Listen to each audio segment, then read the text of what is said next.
안녕하십니까, 박사입니다. 우크라이나 분쟁을 지켜보시는 분들이 가장 궁금한 것 중에 하나가 전황일 것입니다. 심리전 차원에서 서로 이기고 있다고 하는데 보시는 분들은 도대체 누구 말이 맞나 헛갈리실 겁니다. 우크라이나는 개전 이래 매일 대첩을 거두고 있다면서 거짓 선전에 열을 올리고 있습니다. 그러나 요즘에는 대놓고 그런 짓은 하지 못하고 있습니다. 이기고 지는 쪽이 거짓말로 어떻게 무마되기에는 너무나도 뚜렷해지고 있기 때문입니다. 우크라이나가 그들의 주장대로 이기고 있다면 무기를 달라고 징징거릴 이유가 없습니다. 이런 가운데 세계 최고의 정보기관으로 꼽히는 이스라엘 모사드가 러시아, 우크라이나의 피해 상황과 장비 손실 내역을 평가했습니다. 모사드가 1월 14일 내놓은 보고서인데 이를 유레시아 앤 멀티폴라리티라는 블로거가 텔레그램에 올렸습니다. 모사드가 평가한 러시아군 손실을 보면 27대 항공기, 56대 헬리콥터, 200대 드론, 889대 전차와 장갑차입니다. 또 427문의 야포, 12개 방공 시스템을 잃었습니다. 병력은 18,480명이 전사하고 44,500명이 다쳤습니다. 그리고 323명이 포로로 잡혔습니다. 전장에 지금 배치된 병력은 41만 8천 명이고 예비대가 35만 명입니다. 또 급여를 받는 해외 용병들이 바그너 그룹에 편성돼 전투를 벌이고 있습니다. 반면 우크라이나 측은 302대 항공기와 212대 헬리콥터, 2,750대 드론을 잃었습니다. 전차와 장갑차는 모두 6,320대, 야포는 7,360문, 방공 시스템은 497대를 상실했습니다.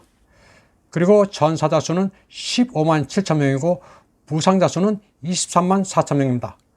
포로는 17,230명입니다. 동원돼 편성된 병력은 지금까지 모두 73만 4천 명이었습니다. 우크라이나는 대규모 병력 손실로 10만 명씩 징집해 수를 채우고 있습니다. 또 나토의 장교, 교관, 공작원은 234명이 사망했습니다. 그리고 폴란드, 독일, 리투아니아 출신의 나토 용병 2,458명이 사망했습니다. 또 이 밖에 잡다한 국가에서 온 외국인 용병 5,370명이 목숨을 잃었습니다. 우크라이나의 동원은 벌써 10차에 이릅니다. 15세에서 60세까지의 남성이 대상입니다. 그런데 남성의 씨가 마른 최근 10차 동원에서는 여군의 비율이 23%에 달해 거의 4분의 1입니다.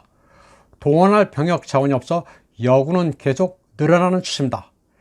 키예프 당국은 2022년 12월 60세 이하 성인 여성은 모두 병역사무소에 등록하라고 지시했습니다. 징집 대상 여성에는 임산부나 어린아이가 있는 어머니도 포함됐습니다. 키예프 시의회 의원 이리나 니콜라카는 이번 전쟁에 5만 명 이상의 여성이 입대했지만 군복도 없었다고 토론했습니다. 남성용 군복을 입거나 아니면 자비로 맞춰 입어야 했다고 말했습니다. 또 하의 속옷도 남성용이 지급되고 립밤이나 핸드크림도 지급이 안 됐습니다. 기본적인 여성용품도 모두 자비로 마련해야 했습니다. 군대가 이처럼 사람 자체가 없으니 아무리 선진적인 무기 장비를 줘봐야 별무 소용입니다. 한편 우크라이나가 발표하고 있는 양측의 손실은 모사드 수치와는 상당한 괴리가 있습니다.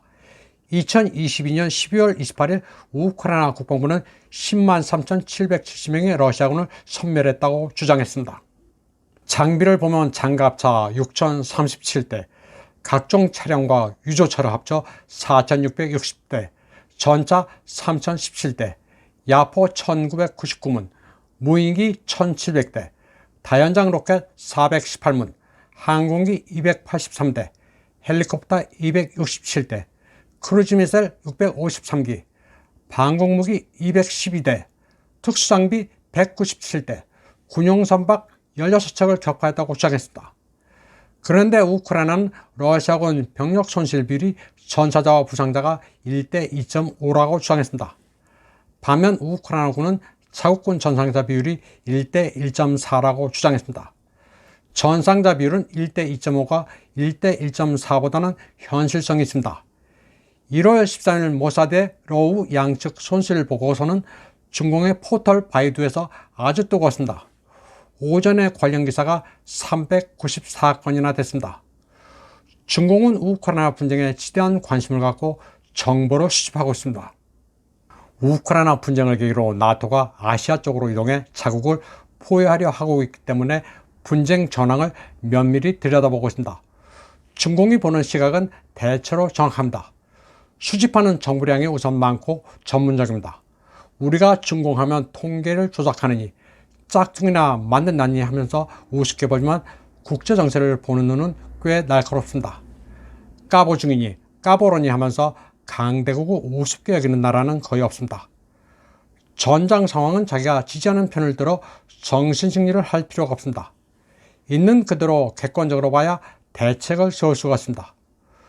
중공의 포털들은 모사드의 분석이 전쟁에서 제3자인 이스라엘에서 나온 점에 주목하고 있습니다. 우크라이나 국방부의 허위 과장이나 의도가 개입되어 있는 미국의 전쟁 연구소와는 다르다고 보고 있습니다. 우크라이나 전황은 소위 미국과 유럽 등 컬렉티브 웨스트와 일본, 호주 등이 열심히 키예프 편을 들면서 러시아가 지는 것처럼 여기고 있습니다. 반면에 컬렉티브 웨스트를 제외한 나머지 국가들, 그러니까 전 세계 인구의 80%는 러시아가 이기는 것으로 보고 있습니다. 전쟁에서는 반드시 이기는 편에 서야 합니다. 잘못된 정보로 민심을 오도하면 이는 잘못된 정책 판단으로 이어지기 마련입니다. 이번 방송은 여기까지 하겠습니다. 시청해주신 여러분 감사합니다.